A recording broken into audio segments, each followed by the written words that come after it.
토트넘 팀에 소속되어 있는 공격수 히샬리송, 26, 이 최근 이적 루머의 중심에 선 것으로 보인다. 그가 토트넘을 떠날 가능성이 높아지고 있으며 그의 이적에 대한 관심이 점점 커지고 있다. 영국의 스포츠 매체 스퍼스웹은 이번 15일 한국 시간 기준에 알렉스 크룩 축구 분석가의 이야기를 인용하여 히샬리송이 이적할 확률에 대해 언급하였다.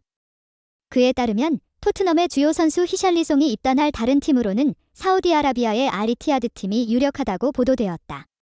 같은 매체인 텔레그래프의 말에 따르면 알이티하드는 여름 이적 시장에서 히샬리송을 영입하려는 의사가 있다고 밝혔다. 이런 내용이 보도되어 히샬리송이 1월 이적 시장 대신 여름 이적 시장에 나설 것이라는 가설도 출현하게 되었다. 이직 장소 루머에 대해 알렉스 크룩 심층 분석가는 영국의 라디오 방송 토크스포츠에서 그의 분석을 공유했다. 히샬리송의 이적 가능성은 여름 이적 시장에서 더욱 고조될 것이라고 그는 가정했다. 그는 또한 토트넘 팀은 이미 중요한 선수들을 여러 명 잃는 큰 타격을 입었다. 이 같은 상황에서는 대체 선수를 찾는 것이 어렵다. 따라서 현재 토트넘 팀의 코치인 엔지 포스테코글루가 히샬리송의 이적을 원할지에 대해서는 확신하기가 어렵다라고 말했다. 그러면서 팀 이체 거래를 원하는 클럽이 사우디아라비아에 국한된 것은 아니다. 이미 몇몇 클럽들이 히샬리송을 원하고 있었다라며 그 중에서도 가장 확실한 장소로는 네이마르 선수의 부상 소식 이후 알힐랄이 유력하다라고 강조했다. 브라질 출신의 공격수 히샬리송은 빠른 속도와 높은 점프력 등의 운동 능력과 다재다능한 공격 능력으로 알려져 있다. 중거리 슈팅과 마무리 플레이에서 탁월한 능력을 보여주는 것으로 평가받고 있다. 그의 지능적인 움직임과 강력한 마무리 공격력이 그의 강점 중 하나다. 2018에서 19 시즌부터 에버튼에서 4시즌을 뛰다가 2022에서 23 시즌부터 토트넘에서 활동하기 시작한 히샬리송은 이적료 6천만 파운드, 약 972억 원을 받았다. 이동의 규모를 보면 그에 대한 기대치가 매우 높았음을 알 수 있다. 그러나 그는 2시즌 동안 토트넘에서 기대에 부응하는 활약을 펼치지 못하였다. 첫 시즌에는 35경기에 출전하여 3골을 넣은 것이 전부였고 올 시즌에도 지금까지 11경기에서 2골밖에 넣지 못하였다. 이런 상황에서 그는 부상으로 이직 장소 루머가 나오게 되었다. 최근에는 허벅지 부상으로 수술을 받아야 했다. 이로 인해 그는 한동안 경기에 출전할 수 없게 되었고 이로 인해 그의 이적 가능성이 더욱 높아지게 되었다. 이에 대해 스퍼스웹은 히샬리송이 동계 이적 시장에 진입하는 것보다는 여름 이적 시장에서 다른 팀으로 이동할 가능성이 더 높다는 전망을 내놓았다. 토트넘 핫스퍼는 그들의 매력적인 축구 스타일로 유명하며 이번 시즌 프리미어 리그에서 가장 놀라운 팀으로 떠올랐습니다. 주요 공격수를 잃고 유럽컵에서의 경쟁력에 대한 의문이 제기되었음에도 불구하고 팀은 첫 10라운드 후 놀랍게도 리그 선두에 올랐습니다. 이 예기치 않은 상승은 새로운 감독 안스포트와 레스터 시티 출신 신입 선수 제임스 매디슨을 포함한 다른 선수들에게 많은 칭찬을 받았습니다. 그러나 팀의 장기적인 문제인 선수단 기피와 일관성 부족은 연속적인 2패배로 이어져 리그 선두에서 멀어지는 악몽 같은 시나리오로 이어졌습니다. 최근의 패배들은 토트넘의 중대한 문제를 부각시켰습니다. 부상으로 인한 선수단 기피 부족. 이제 그들은 이러한 도전을 극복하고 강하게 돌아올 수 있을지 아니면 2023의 20번지 24시즌 전에 계속 어려움을 겪을지가 문제입니다. 지난 시즌의 실망은 해리 케인이 바이에른 뮌헨으로 이적하면서 더욱 커졌습니다.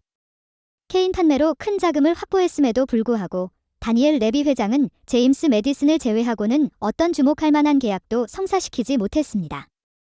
그러나 매디슨의 불안정한 성능과 레스터 시티의 강등은 그가 즉시 스퍼스를 변화시킬 수 있을지에 대한 의문을 제기했습니다. 안스포트 감독은 그의 첫 시즌 동안 밝은 빛이 되었습니다. 그는 강력한 공격 스타일을 도입하고 선수들 간의 강한 연결을 구축했습니다. 그의 노력으로 큰 스타 없이도 결단력 있고 단합된 팀이 탄생했습니다. 결과가 항상 인상적이지는 않았지만 토트넘의 정신은 그들이 도전에 맞서 싸우고 인상적인 무패 행진을 만들어냈습니다. 매디슨과 손흥민의 조합은 중요해지며 많은 결정적인 골을 가져왔습니다. 그러나 그들의 허니문 기간은 첼시에게 4대1로 크게 패한 것으로 끝났습니다. 이 패배는 중요한 선수들인 마리슨과 미키 반데 벤의 레드카드와 부상으로 표시되었습니다. 이 패배는 토트넘의 약점을 드러내고 그들이 이러한 예상치 못한 상황에 대해 어떻게 준비했는지에 대한 의문을 제기했습니다.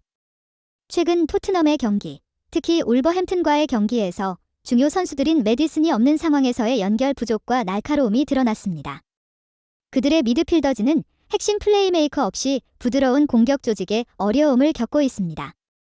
이러한 문제와 선수단의 깊이 부족은 스퍼스가 챔피언십 우승과 상위 4위 안에 드는 것에 큰 도전이 되고 있습니다. 안스포트 감독은 부상 선수들을 대체할 인물을 찾고 경쟁력 있는 팀을 유지하기 위한 어려운 임무를 맡고 있습니다. 특히 크리스마스와 새해 기간은 매디슨과 반대 벤과 같은 주요 선수들 없이도 팀의 회복력과 적응력을 입증할 중요한 시기가 될 것입니다. 프리미어리그 선두주자라는 자리에서 조금 주춤하는 모습을 보인 토트넘 호스퍼는 이를 극복하고 그들의 핵심 공격인 손흥민, 31의 연기를 더욱 더 도울 수 있는 중원 에너자이저를 새롭게 영입하려는 계획을 세우고 있다.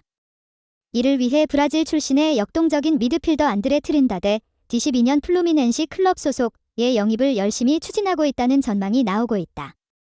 스포츠 정보 매체 90미닛 퍼 매시즈는 최근에 토트넘 호스퍼가 안드레를 강력하게 추구하고 있다는 보도를 전했다. 매체는 토트넘과 또 다른 프리미어리그의 강자인 맨체스터 유나이티드, 맨유, 둘 다 브라질 출신의 젊은 미드필더 안드레 트린다데의 영입 전에 적극적으로 가세했다라는 소식을 전하며 이미 다른 큰 클럽들인 리버풀과 아스널을 비롯해 플루미넨시에서 활약 중인 미드필더를 정밀하게 살펴보고 있다는 사실도 언급하였다. 토트넘 팀은 이번 겨울 이적 시장에서 미드필더인 피에르 에밀 호이비에르의 이적을 계획하고 있으며 호이비에르가 떠나게 된다면 그의 대체자로 안드레를 받아들이고 중원에서의 에너지를 높이려는 계획을 세우고 있다. 젊은이자 다양한 역할을 수행할 수 있는 안드레에게는 팀의 공격과 수비를 연결하는 중요한 역할을 부여할 계획이며 손흥민을 비롯한 공격진들이 부담을 덜 수 있게 지원할 고정관념을 가지고 있다. 안드레는 176cm에 77kg에 이르는 탄탄한 신체 조건을 가진 미드필더로서 수비형 미드필더와 중앙 미드필더 위치에서 맡아 훌륭히 수행하고 있다. 모든 그라운드를 열심히 누비며 헌신적인 노력을 보여주는 활동량을 보유하고 있으며 동료들과의 연계 플레이에 뛰어날 뿐만 아니라 롱패스의 정확성도 높아 그의 플레이 능력은 더욱 주목을 받고 있다. 플루미넨시, 브라질의 명문 클럽에서 키워진 안드레는 2020년 프로 축구계에 첫 발을 내딛었다. 플루미넨시의 중앙 미드필더로서 팀을 빈틈없이 지키며 분명한 임무 수행 능력으로 유럽 큰 클럽들의 스카우트들의 시선을 끌어모았다. 더불어 이번 연도에 브라질 국가대표팀에 처음으로 선발되어 한 경기를 소화하였고 다가오는 11월 2026년 국제축구연맹 피파 북중미 월드컵 남미 예선의 매치에도 출전할 예정이다. 현지 스포츠 언론들의 보도에 의하면 이토록 많은 대팀들이 집중 감시하는 안드레의 영입 경쟁은 앞으로 뜨거워질 것으로 전망하고 있다. 이미 리버풀과 아스널이 안드레에게 자신들의 의향을 보였고 이제는 체제의 문제를 겪고 있는 토트넘과 맨유도 안드레의 영입에 힘을 쏟고 있다. 특히 맨유는 부진을 겪고 있는 카세미로에 대한 대체자로서 안드레를 고려하고 있으며 중원에서 팀을 든든하게 지키며 수비진의 부담을 줄이고 공격수들에게 모범적인 패스를 공급해주는 안드레의 주가는 점점 오르고 있는 것으로 나타나고 있다.